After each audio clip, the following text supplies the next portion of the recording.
Well, you need like a catchy first line, like "Hello, Chess NYC community and No, it's Chess not just World." NYC. It's Hello World. Well, then fine, but you have to have some sort of intro. Welcome to Chess is Dead. Glad you could make it. As you can see, one of us couldn't today. Alan is not with us today. He's out in the schools working with some kids and developing chess, but we want to get this one going anyway and get it ready for you.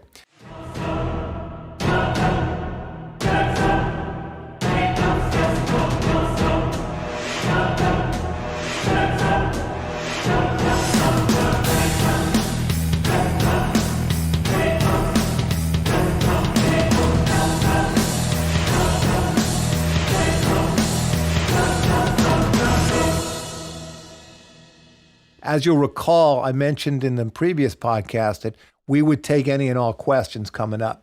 That obviously what we're talking about here is going to spur some debate, some questions, and some need for clarity.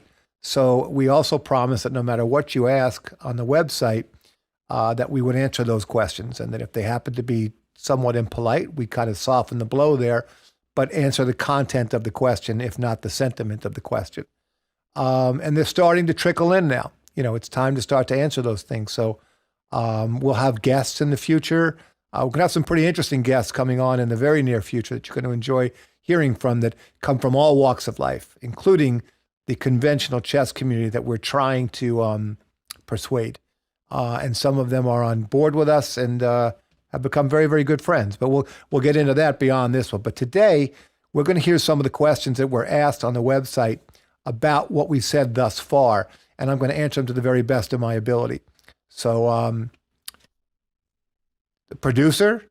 Well, the first question that comes in is, how do you know that you're right?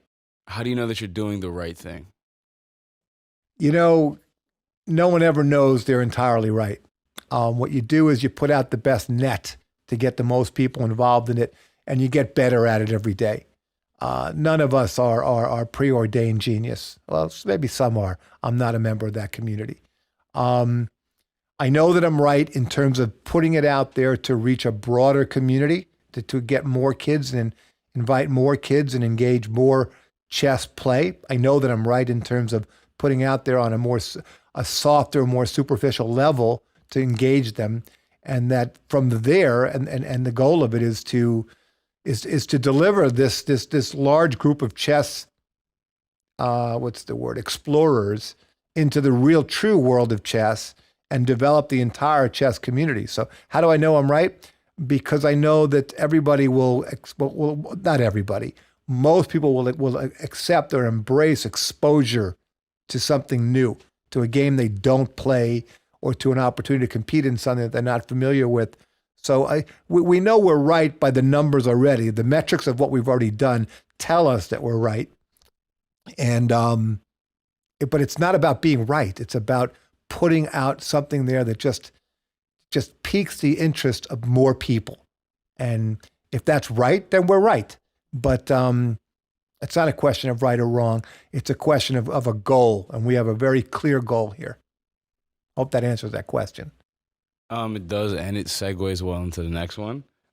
Given the topic of metrics, how do you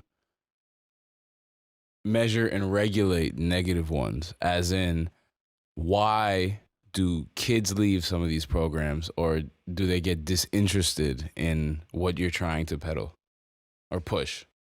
No, and it should be noted, I haven't seen these questions. The way they're being proposed to me are entirely new, so I'm having a lot of fun with this. The answer to your question is chess historically always got kids shoveled into the system because parents wanted them to learn. But the attrition rate was enormous.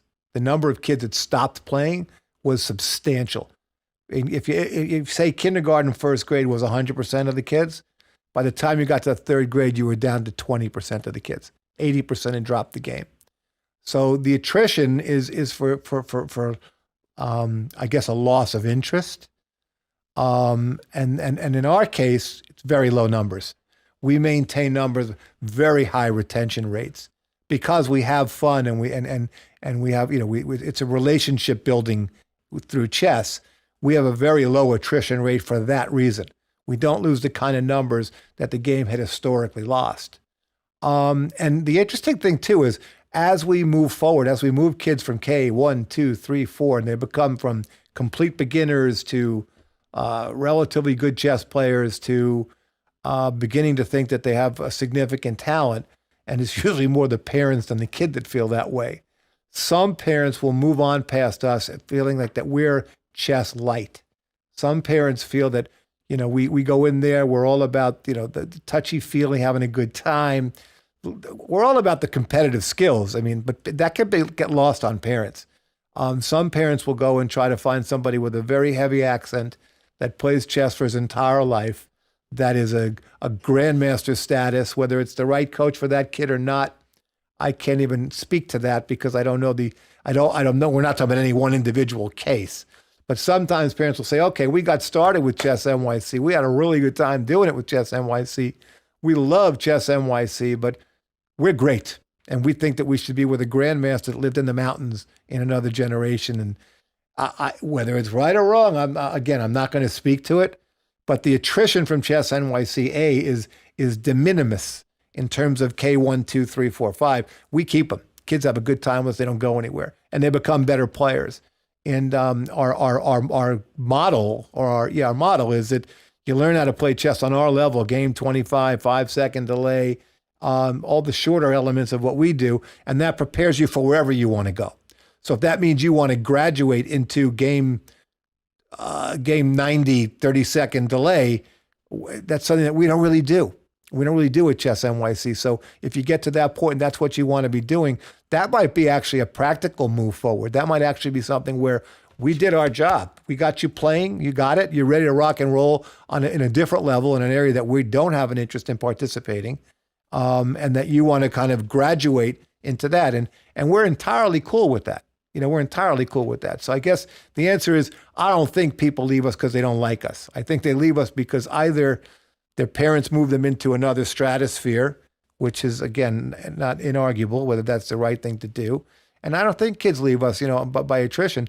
I think we do enough other things to keep people involved in chess, the kids involved in chess, longer than most, and that we really have a very, very high retention rate, surprisingly so, in a game that has never had a high retention rate. That's all I got on that one. So the students might leave for whatever reasons they do. How do you manage coaches wanting to leave for whatever reason, and why do they? That's a really great question, and it's a funny question in a lot of cases, and it's a very hurtful question in other cases. When I went into chess, and Chess NYC began journey, I was going to save the world, and my first goal was I was going to hire these people that play chess on the streets and hustle and give them an opportunity to make a living from chess, from a skill set that they had, and kind of legitimize their lives going forward. That was an abject failure. They don't want a legitimate life, and there was no way to legitimize and bring them down a more righteous path. They would rather outsmart you for $5 at a time and make $40 at the end of the day and feel like they got the world by the crotch, and we just couldn't get them. The second breed, it took a very short period of time to figure out that particular formula was not going to work. However well intended we might have been, it wasn't going to fly. The second coach that we went to work with were credentialed coaches, grandmasters, international masters. And in 99% of the cases, they have a very inflated opinion of their value and their economic value because they're great chess players and they have achieved something. They don't really know a whole lot of anything else because to become a great chess player is to really sacrifice everything else. But they are great chess players. They have very, very, very high opinions of themselves. They would rather take a lesson or a student for it's called 100 hours a student. And at the end of the week have 3 students and they feel like they made, $100 a student, $300 for the week. They don't think about the $300 per week. They want that $100 per student. And they are unable, or many of them were unable to contemplate the fact that to work for a reasonable wage to get started And the whole goal is to get them to make more money, but to start at a reasonable wage and accumulate those hours so you're bringing real money home at the end of the week and bringing real money home at the end of the month and the end of the year. They don't, I mean, the idea that they would work for $25 an hour just sat poorly with them.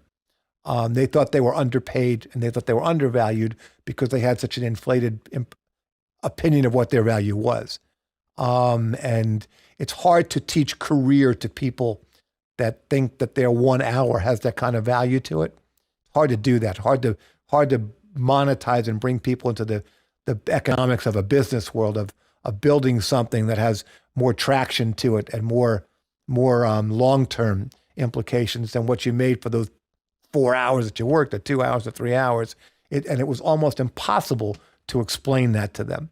So a lot of them, we went through a lot of rotten people to try to, that just didn't embrace it and had to move on, whether we had to move them on or they had to move on their own. They had to move on. And like I said in one of the earlier podcasts, it took 14 years to come up with the caliber of coaching we have now. We've got special people here now. We've got people that are family by and large. We bring in new people all the time, and there's always some new blood. And there's always an occasional coach every now and then that still doesn't get it, that comes in and out the door. But by and large, they're with us a long time. Coaches here 10, 12, 14 years, 5, 6, 7 years. Coaches that were students of ours that became coaches. So that really doesn't happen so much. But the highly qualified, highly credentialed were the ones that were very, very difficult to sift through. In fact, we've gone through a really interesting mechanism now to bring international talent into our programs to teach for us while we coach. And there's a difference. There's a difference. Mentoring and being inspirational and teaching is different than coaching chess. And the two have to be married to be a good union. So that's why we lost some of those coaches. And then you just have these rotten guys that come in and out, that just come to work with us, that resent the boss like they would resent any boss wherever they walked, no matter what they do, wherever they worked, rather. They just never embraced it, never really believed that I mean to be good to them and that I mean to be nice to them. But I'm also not a turn the other cheek kind of guy. When these guys and girls would violate me, I'm an eye for an eye kind of guy.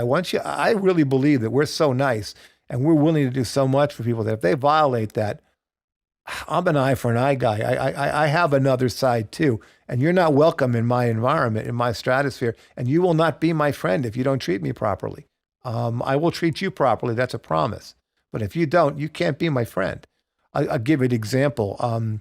We had a kid that we hired out of high school, bright kid, 2000s rating, strong chess player, good coach, not a bad coach at all. But he never liked us. And he was lazy, and he would be late and didn't want to do a lot, but he was a good coach, and we tried to nurture him along. So we actually salaried him at probably 200% his street value for any other position. And we gave him a salary to come in and work. But when you work for us on a salary, you're expected to be available 40 hours. We often don't demand it because we don't have the need. So it's a 30-hour work week and you're still salaried. So this particular guy, it was a remarkable story, had a day off or had a day where we weren't calling him in, and we called him in for work. And our office manager said, we need you to go to a school in the inner city. It was in the South Bronx. Need you to go to a school and represent today. And he says, I'm not going into that bad school. And the office manager said, you got to go. You know, my coach Michael needs you there. It's an important program. We're trying to do some good stuff over there. And he said, I'm not going over that badass school. And he said, tell him you couldn't find me. So to make a long story medium, his career was very short because my office manager wasn't going to tell me he couldn't find him. And this is a guy who's collecting our money to work a salary, being called in for the hours. They just have a higher opinion of themselves. They just don't have a real sense of reality. I didn't tell anybody, tell Coach Michael, you couldn't find me. What kind of nonsense is that? But that's the kind of stuff you get, and that's because of their youth. We tried to hire kids and young adults coming out of school that don't have seasoning. And I guess it's an issue of maturity. It's an issue of maturity. It's an issue of resentment. It's an issue of not embracing the fact that we want to work with them. We want them to be successful. But you're not going to be successful because you want to be successful. You will be successful because you give it everything you got. And we will get you there. We will take you down the road to success. The younger coaches that it just didn't work. And like I said, once you mistreat me, you don't get a second chance. And that's kind of what happened with this guy, and what happened. The other things happen similar to that with others. So there's turnover. There's no such thing as one size fits all in personality. I am not the perfect guy. Not everybody's going to enjoy working with us, and I'm not going to enjoy working with everybody else either. So you have to go through a lot of different people to come down to the right ones to work with you. And that's how we have turnover. And that's the very best that I can explain that for you. Good question. Amazingly, you have another perfect segue. So given that it seems like you have figured out how to deal with people who you hire and your employees who might not like you, how do you deal with those same people who do not like you on the client side? That's a great question. I raised my family a certain way. And when I raised my kids, I told them we only have one rule in this house. And it's a rule and a half, actually. The first rule is always be nice. Always be nice. And it was funny because if I come home and one of the kids was not being nice to the other, I'd say, dudes, one rule. You can't follow one rule, you got a problem. All you got to do is be nice. So the rule is don't let anybody ever take advantage of you, but always be nice. And if somebody doesn't like you, do whatever you can to make sure they're wrong. They don't have to like you. It's not a rule that everybody has to like you, but they have to be wrong. You have to be on their own merits. Now, the only clients, if you look at us on Yelp, and if you look at us on Google, we don't have any 2s and 3s. We have 5s and we have 1s. But the ones we address, and it's typically someone who mistreated us. I don't believe the customer is always right when they're mean. And if somebody is unkind to us, I am the first one to let them know. And we have very seldom, but we pulled out of a couple of schools for unkindness.